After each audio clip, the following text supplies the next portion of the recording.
അള്ളാഹുന്റെ കുദറത്ത് എങ്ങനെയെന്നും അല്ലാഹു തആലാന്റെ നിലപാടെന്തെന്നും അള്ളാഹുവിന്റെ തിരുനാത്തിന്റെ അവസ്ഥ എന്തെന്നും അള്ളാഹു ആർക്കും അതിന്റെ ശരി അർത്ഥത്തിൽ വെളിവാക്കി കൊടുത്തിട്ടില്ല. അതൊട്ട് അറിയില്ല. അത് അല്ലാഹു സുബ്ഹാനഹു വ തആല മാത്രം സ്വന്തമായി നിൽക്കുന്ന ഇൽമാണ്. ഇത് വിശുദ്ധ ഖുർആനിലില്ലേ? വിശുദ്ധ ഖുർആനിൽ അല്ലാഹു ആകാശത്തിലും ഭൂമിയിലുമുള്ള അല്ലാഹ് നമുക്ക് തിരിയോ? ആർക്ക് മനസ്സിലാകും?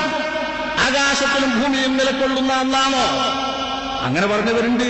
മാനത്തുനിന്ന് കീഴ്പ്പെട്ടിറങ്ങുന്ന അല്ലാഹ്, കയ്യുള്ള അല്ലാഹ്, കാലുള്ള അല്ലാഹ്, മൂക്കുള്ള അല്ലാഹ്, ചലിക്കുന്ന അല്ലാഹ്, 14 രാവിലത്തെ തന്ത്രം പോലെ തിളങ്ങുന്ന അല്ലാഹ്, ഇങ്ങനത്തെ അല്ലാഹനെ മനസ്സിലാക്കിയവരുണ്ട്. അവരും പറയുന്നത് അതെങ്ങനെയെന്ന് മനസ്സിലായിട്ടില്ല. പക്ഷെ അങ്ങനെ കയ്യുണ്ട്, കാലുണ്ട്, മൂക്കുണ്ട്, പക്ഷെ അതെങ്ങനെയെന്ന് മനസ്സിലായിട്ടില്ല. ഇരിക്കട്ടെ, നമുക്കതൊന്നും പറയാൻ വയ്യ. അല്ലാഹു സുബ്ഹാനഹു വ തആലയെ പറ്റി അല്ലാഹുവിന്റെ തിരുനാമവുമായി ബന്ധപ്പെട്ടിട്ടുള്ള ഒരുപാട് രഹസ്യങ്ങൾ അല്ലാഹു ഒരു പടപ്പിനും നൽകാത്തതാണ്. അപ്പൊ ഖുർആനിലെ ഈ തരം വിജ്ഞാനം ആർക്കും അല്ലാഹു അറിയിച്ചു കൊടുക്കുന്നില്ല. അതാർക്കും പഠിക്കാനുമുള്ളതല്ല. എന്നാ ഖുർആനിൽ ഇല്ലേ? അത് ഉണ്ട്. അള്ളാന്റെ കലാമാണല്ലോ. അള്ളാഹുവിന്റെ കലാമിലുള്ള ഇൽമുകളൊക്കെ ആ കലാമിലുണ്ട്. രണ്ടാമത്തെ വിഭാഗം അല്ലാഹു അലൈഹി നബിയഹു മിൻ അസ്റാറിൽ കിതാബ് വഖ്തസ്സഹു ബിഹി. അഷ്റഫുൽ ഖൽഖ് സ്വല്ലല്ലാഹു അലൈഹി വസല്ലം തങ്ങൾക്ക് മാത്രമായി അല്ലാഹു തആല വെളിപ്പെടുത്തി കൊടുത്തതും നബിയല്ലാത്ത മറ്റാർക്കും നൽകാത്തതുമായ രഹസ്യത്തിന്റെ ഇൽമുകളും വിശുദ്ധ ഖുർആനിലെ ഒരു ഭാഗം ഇൽമാണ്. നബിക്ക് മാത്രം തിരിയും. ഈ തരം ഇൽമു വഹാദാ ലാ യജൂസുൽ കലാമു ഫീഹി ഇല്ലാ ലഹു സ്വല്ലല്ലാഹു അലൈഹി വസല്ലം ഔ ലിമൻ അദിന ലഹു. നബി തങ്ങൾക്കും നബി അനുവാദം നൽകി പഠിപ്പിക്കുന്നവർക്കുമല്ലാതെ ഈ ഇനം ഇൽമുകൾ വിവരിക്കാൻ അർഹതയില്ല. അതിൽ സംസാരിക്കാനും പറ്റൂല. നബിക്ക് മാത്രമായി അള്ളാഹു നൽകിയിട്ടുള്ള വിവരങ്ങൾ. അള്ളാഹുവിന്റെ സിഫാത്തുകളെ സംബന്ധിച്ചും മറ്റുമൊക്കെയുള്ള വിവരം അങ്ങനെയാവാം. ഇബ്നു നഖീം പറയുന്നു വഅവായിലു സുവരി മിൻ ഹാദൽ ഖിസ്മി. ഖാഫായ സ്വാദ് അലിഫ് ലാം മീം റാ പോലുള്ളതൊക്കെ ഈ ഗണത്തിൽപ്പെട്ടതാണ്. നബിക്കറിയും. നബി പഠിപ്പിച്ച അപൂർവം ചിലർക്കും അറിയും. അവർക്കല്ലാതെ ഇത് വിവരിക്കാൻ പറ്റാത്തത് ഇതിൽപ്പെട്ടതാണ്.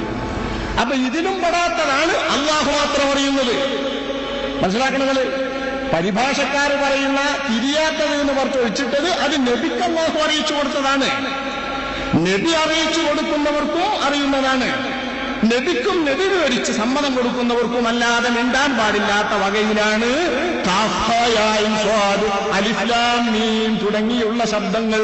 അല്ലാഹുവിന്റെ കലാമായി നമ്മൾ ഓതുന്ന ശബ്ദമില്ലേ, ആ ശബ്ദങ്ങളെ സംബന്ധിച്ച് ഉള്ള വിവരം, അതിന്റെ രഹസ്യങ്ങളും ആശയങ്ങളും ഇത് നബിക്ക് അറിയിച്ചിട്ടുണ്ട്.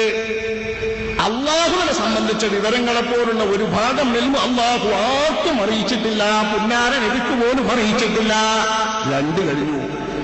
മൂന്നാമത്തത് ഉലൂമുൻ അല്ലമഹല്ലാഹു നബിയഹു മിമ്മാ ഔദഅ കിതാബഹു മിനൽ മആനിൽ ജലിയ്യത്തി വൽ ഖഫിയ്യ വഅമറഹു ബിതഅലീമിഹാ. അല്ലാഹുവിന്റെ റസൂലിനിക്ക് ജനങ്ങൾക്ക് മുമ്പിൽ പഠിപ്പിച്ചു കൊടുക്കാൻ വേണ്ടി നിർദ്ദേശിച്ചതും വിവരിച്ചു കൊടുക്കാൻ വേണ്ടി കൽപ്പിച്ചിട്ടുള്ളതുമായ വ്യക്തമാകുന്നതും ഗൂഢമാകുന്നതും രഹസ്യമാർന്നതും പെട്ടെന്ന് തിരിയുന്നതുമായ ഒരുപാട് ആശയങ്ങൾ വിശുദ്ധ ഖുർആനിലുണ്ടല്ലോ. ഈ ഇൽമുകളാണ് മൂന്നാമത്തെ ഇനം. ലിതുബയ്യിന ലിന്നാസി മാ നുസ്സില ഇലൈഹിം. ഖുർആനല്ല, ലിതുബയ്യിന ലിന്നാസി മാ നുസ്സില ഇലൈഹിം. നബിയെ തങ്ങളിലേക്ക് നാം ദിക്ർ ഖുർആൻ ഇറക്കിയിരിക്കുന്നത് ലിതുബയ്യിന ലിന്നാസി, നബിയെ തങ്ങൾ ജനങ്ങൾക്ക് വിവരിച്ചു കൊടുക്കാനാണ്. മാ നുസ്സില ഇലൈഹിം, അവരിലേക്ക് ഇറക്കപ്പെട്ടിരിക്കുന്ന വിവരങ്ങളെ ജനങ്ങളിലേക്ക് ഇറക്കപ്പെട്ട അവർ അറിയേണ്ട, അവർക്ക് പഠിപ്പിച്ചു കൊടുക്കേണ്ട വിവരങ്ങളെ നബി വിവരിച്ചു കൊടുക്കണം. ഇത് ഖുർആനിലെ 3 വിഭാഗത്തിൽപ്പെട്ട ഒരു കൂട്ടം ഇൽമു മാത്രമാണ്. ഇത് മുഴുവൻ തന്നെ നമുക്ക് തിരിയോ? വഹാദാ ഖിസ്മാനി, ഇത് തന്നെ 2 വിധമുണ്ട്. ഖിസ്മുൻ ലാ യജൂസുൽ കലാമു ഫീഹി ഇല്ലാ ബിത്വരീഖി സമഇ. നബി തങ്ങളിൽ നിന്ന് കേട്ടിട്ട് അല്ലാഹുവിന്റെ റസൂലിൽ നിന്ന് മനസ്സിലാക്കിയിട്ട് നബി പറഞ്ഞു കേട്ട അതേ വിധേനയല്ലാതെ നമുക്ക് സംസാരിക്കാൻ പറ്റാത്ത വിഭാഗം. ബുദ്ധിക്കവിടെ സ്ഥാനമില്ല. ചിന്തക്കവിടെ സ്ഥാനമില്ല, നമ്മുടെ അറിവിന് അവിടെ സ്ഥാനമില്ല, നമ്മുടെ പഠനത്തിന് അവിടെ സ്ഥാനമില്ല. ഇതറിയണമെങ്കിൽ റസൂലുള്ളാഹിന്റെ തിരുനാക്കിൽ നിന്ന് കേൾക്കണം, നബിയിൽ നിന്ന് പഠിച്ചവരിൽ നിന്ന് കേൾക്കണം. നമുക്ക് തന്നെ ബോധ്യപ്പെടും. അസ്ബാബുൻ നുസൂൽ. ആയത്ത് എപ്പോഴാണ് അവതരിച്ചത്? ഈ ആയത്ത് ഏത് സന്ദർഭത്തിൽ അവതരിച്ചു? ഇത് അവതരിച്ച സന്ദർഭം കേട്ടറിയുന്ന നബിക്കും ഇതിന് സാക്ഷികളായ സ്വഹാബത്തിനുമല്ല അതറിയൂല. അവർ പറഞ്ഞു കേട്ടല്ലാതെ നമുക്കും തിരിയൂല.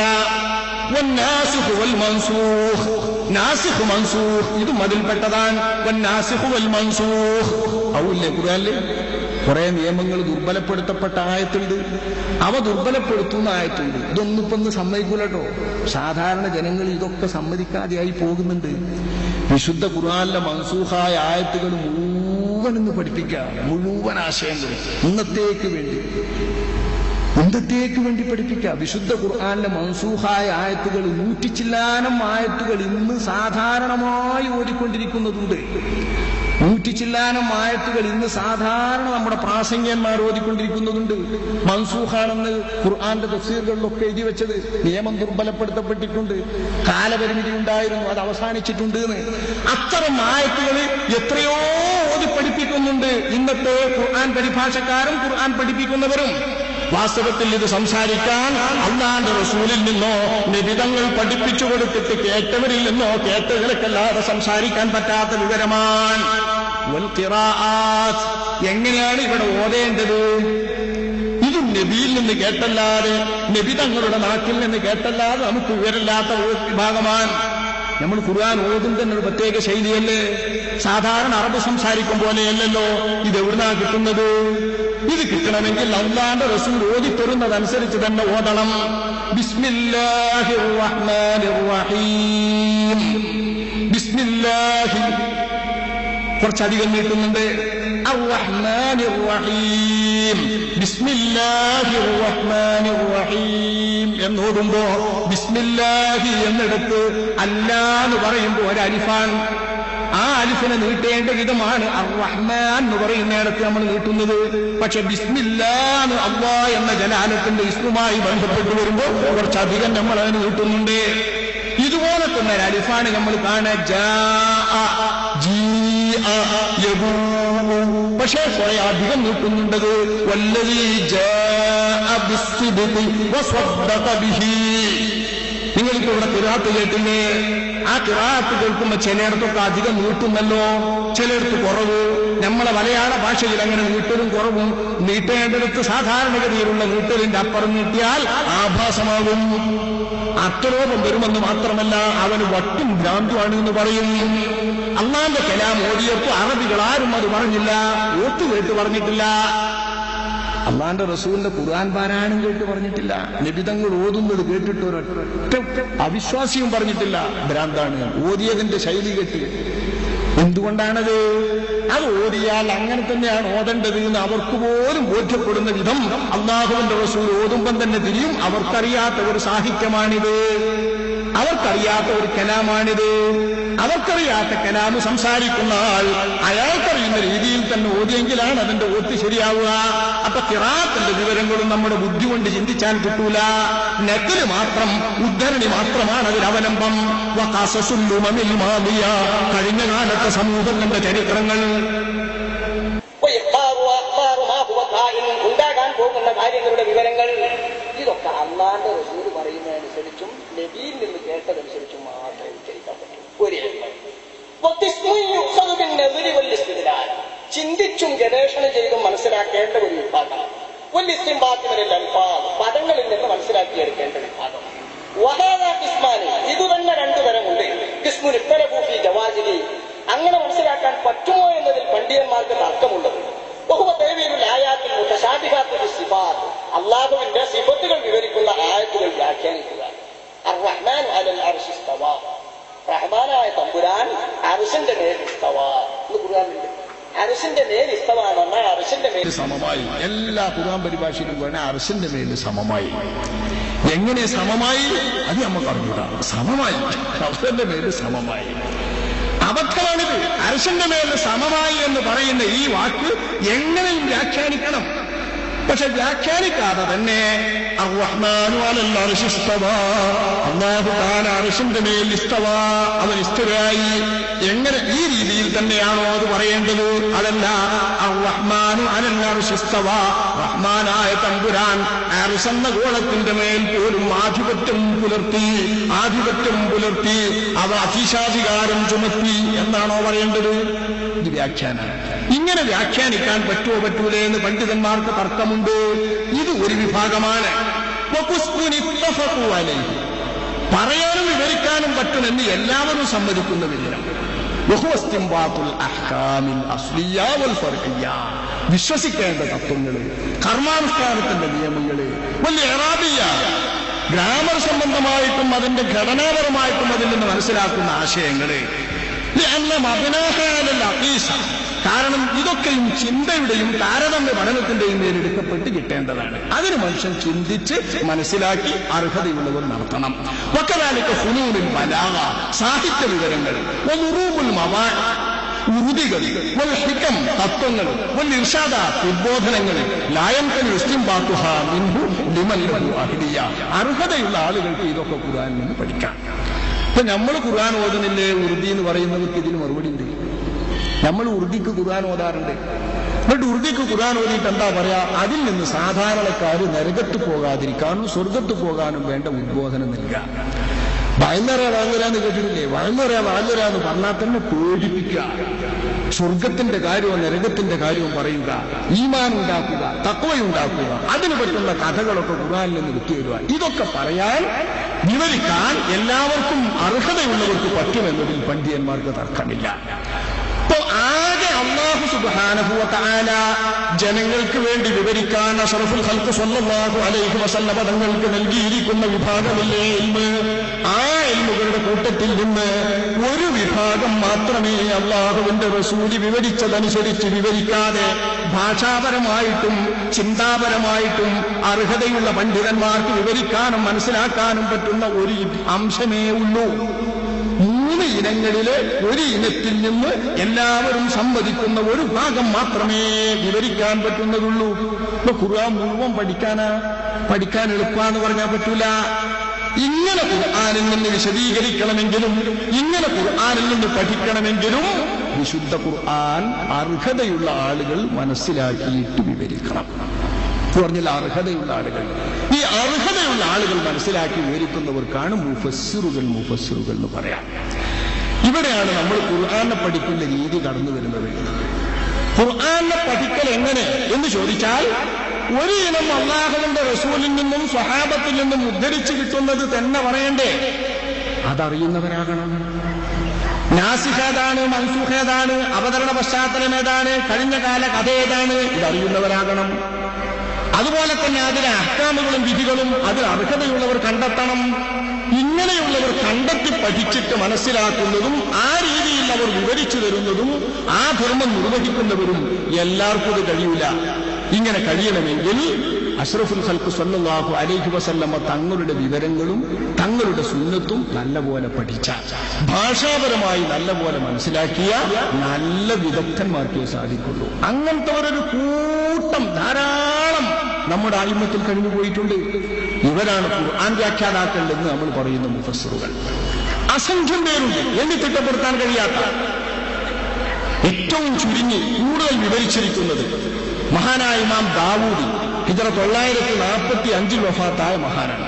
945 വഫാത്തായ, അതായത് 10-ാം നൂറ്റാണ്ടിൽ, ഹിജ്റ 10-ാം നൂറ്റാണ്ടിൽ വഫാത്തായ ഇമാം ദാവൂദിയുടെ തഫ്സീർ പരിശോധിച്ചാൽ അദ്ദേഹം മുഫസ്സിരീങ്ങളുടെ ത്വബക്ക വിവരിക്കുന്ന കൂട്ടത്തിൽ ത്വബക്കാത്തുൽ മുഫസ്സിരീൻ എന്ന അദ്ദേഹത്തിന്റെ ഗ്രന്ഥത്തിൽ 704 പേരെ മുഫസ്സിരീങ്ങളുടെ പട്ടികയിൽ എണ്ണുന്നുണ്ട്. 704 പേരെ ഖുർആൻ തന്നെ വിശദീകരിച്ച് ഖുർആൻ തന്നെ പഠിപ്പിക്കുന്ന ഖുർആനിന്റെ ഇമാമുകൾ 704 പേര്. അതിലിപ്പുറമുള്ള തഫ്സീറുകൾ പറയുന്നവരും തഫ്സീർ നടത്തുന്നവരും വേറെ വരണം. അതിനാൽ ഞാൻ 10-ാം നൂറ്റാണ്ട് എന്ന് പറയുന്നത്. ഇപ്പൊ ഇത് 15-ാം നൂറ്റാണ്ടാണ്. 15-ാം നൂറ്റാണ്ടിൽ നമ്മൾ എത്തിയപ്പോൾ 4 നൂറ്റാണ്ട് കൂടി പിന്നിട്ടു. ഈ 4 നൂറ്റാണ്ടിൽ നിന്ന് ഈ കഴിഞ്ഞൊരു നൂറ്റാണ്ടും അതിന്റെ മുമ്പത്തൊരു നൂറ്റാണ്ടും മാറ്റി നിർത്തിക്കോളൂ. എന്നാൽ തന്നെ അതിന്റെ മുമ്പുള്ള നൂറ്റാണ്ടുകളിൽ ഒരുപാട് മുഫസ്സിരീങ്ങൾ വേറെയും വന്നു. അപ്പൊ 100 കണക്കിന് മുഫസ്സിരീങ്ങൾ ഇങ്ങനെ ഖുർആനെ മനസ്സിലാക്കുന്നവരാണ്. എന്തിനാണ് ഇങ്ങനെ ഖുർആനെ മനസ്സിലാക്കുന്നത്? അങ്ങനെ മനസ്സിലാക്കി എടുത്തിട്ടുള്ള ഖുർആനിന്റെ വിവരങ്ങൾ എണ്ണുമ്പോഴേ നമുക്കതിന്റെ വൈപുല്യവും ആശയത്തിന്റെ ഗാംഭീര്യവും കരകാണാ കടലാണത് നമുക്ക് മനസ്സിലാവും. ഖുർആനെ കടകാണാ കടൽ എന്ന് പറയുന്നത് മനസ്സിലാകണമെങ്കിൽ മുഫസ്സിരീങ്ങൾ ഖുർആനിൽ നിന്ന് വിവരിച്ച എഴുതി പഠിക്കണം. ഖുർആനിൽ നിന്ന് കണ്ടെത്തിയ ശാസ്ത്രങ്ങൾ എത്ര ഉണ്ട്? എണ്ണിത്തിട്ടപ്പെടുത്താൻ കഴിയില്ല. എല്ലാം ഖുർആൻ എന്നാണ്. ഒരു പ്രാസംഗികന്റെ പ്രസംഗം കേട്ടാൽ എല്ലാ ശാസ്ത്രവും ഖുർആൻ തന്നെ കിട്ടുമല്ലോ. ആൽജിബ്രി, കൂൾജിബ്രി, മറ്റേ ജിബ്രി, മർച്ചേ ജിബ്രി എല്ലാം നമ്മൾ പഠിച്ചത് സ്കൂളിൽ പഠിച്ചത് മുഴുവൻ ഖുർആനാണ്. അങ്ങനെ കൂട്ടണ്ട. സാധാരണ ദീൻ സംസാരിക്കുന്നവരുടെ ഇടപാടിൽ ദീനിന്റെ ഉലമാക്കൾ മനസ്സിലാക്കുന്ന രീതിയിൽ ദീനിന്റെ ഉലൂമുകൾ തന്നെ ഖുർആനിൽ നിന്ന് കണ്ടെത്തിയത് എത്ര ശാസ്ത്രമാണ്, എത്ര ഇനങ്ങളാണ്. ഇമാം ജലാലുദ്ദീൻ അൽ ബുൽഖീനി റളിയല്ലാഹു അൻഹു മവാഖിഉൽ ഉലൂം ഫീ മവാഖിഉൻ നുജൂം, വിശുദ്ധ ഖുർആനിൽ നിന്ന് കണ്ടെത്തിയിട്ടുള്ള ഇൽമുകളെ തന്നെ എത്രയുണ്ടെന്നും അതിന്റെ ഇനങ്ങൾ എങ്ങനെയെന്നും വിവരിച്ചുകൊണ്ട് അദ്ദേഹം രചിച്ച മവാഖിഉൽ ഉലൂം ഫീ മവാഖിഉൻ നുജൂം എന്ന കിതാബിൽ അദ്ദേഹം വിശുദ്ധ ഖുർആനിൽ നിന്ന് മനസ്സിലാക്കിയ ഇൽമുകളെ 50-ൽ പരം ഇൽമുകൾ, ശാസ്ത്രങ്ങൾ വിശുദ്ധ ഖുർആനിൽ നിന്ന് കണ്ടെത്തിയതുണ്ട് എന്ന് പറയുന്ന 50-ൽ പരം ശാസ്ത്രം. അത് അദ്ദേഹത്തിന്റെ കാലം. കുറച്ചുകൂടി കാലം മുന്നോട്ട് പോന്ന് ജലാലുദ്ദീൻ അൽ ബുൽഖീനി തങ്ങൾ അവരുടെ കാലത്തിന് ശേഷം ഇമാം സുയൂത്തി റളിയല്ലാഹു അൻഹു അത്തഹ്ബീർ ഫീ ഇൽമി തഫ്സീർ എന്ന തന്റെ തഫ്സീറിന്റെ ഗ്രന്ഥത്തിൽ ഖുർആനിൽ നിന്ന് മാത്രം മനസ്സിലാക്കിയെടുത്തിട്ടുള്ള ശാസ്ത്രങ്ങൾ 102 ശാസ്ത്രങ്ങൾ എന്നാ പറയുന്നു. 102. ഇപ്പൊ ബുൽഖീനി ഇമാമിന്റെ കാലം തൊട്ടിട്ട് കുറെ നൂറ്റാണ്ടുകൾ പിന്നിട്ടപ്പോ ഇമാം സുയൂത്തി അവർക്ക് അദ്ദേഹത്തിന്റെ കുറച്ചുകൂടി അന്വേഷണത്തിന്റെ വികാസവും ഇതിനുണ്ട് പങ്ക്. മഹാനായ ഇമാം സുയൂത്തിക്ക് 50-ൽ പരം വേറും കിട്ടി. 102 വിജ്ഞാന ശാഖകൾ വിശുദ്ധ ഖുർആനിൽ നിന്ന് കണ്ടെത്തിയ വിജ്ഞാനങ്ങളാണ്.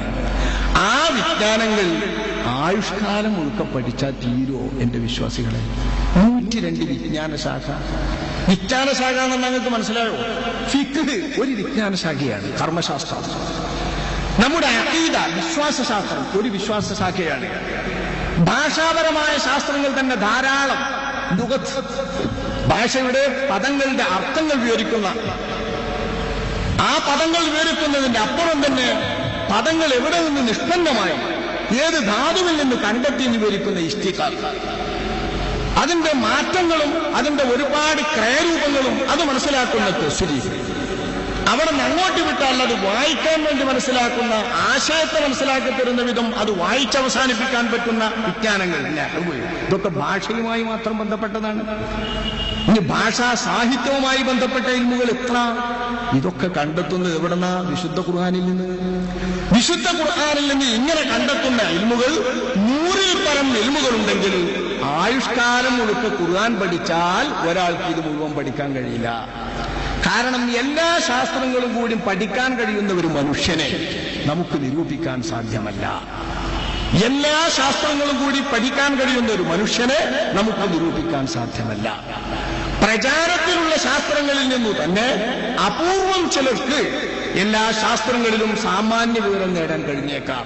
അമാന്യ വിവരം എല്ലാ ശാസ്ത്രങ്ങളിലും നേടാൻ നോക്കിയാൽ തന്നെ വാസ്തവത്തിൽ അവഗാഹം പോകും, കൂടുതൽ വിവരം കിട്ടാൻ സാധ്യത ഉണ്ടാവില്ല. വിശുദ്ധ ഖുർആനിൽ നിന്ന് മനസ്സിലാക്കുന്ന ഇത്തരം വിവരങ്ങൾ അയിമത്തുകളും മുഫസ്സിരീങ്ങളും വിവരിച്ചിരിക്കുന്ന ഉലൂമുകൾ, 100-ൽ പരം ഇൽമുകൾ.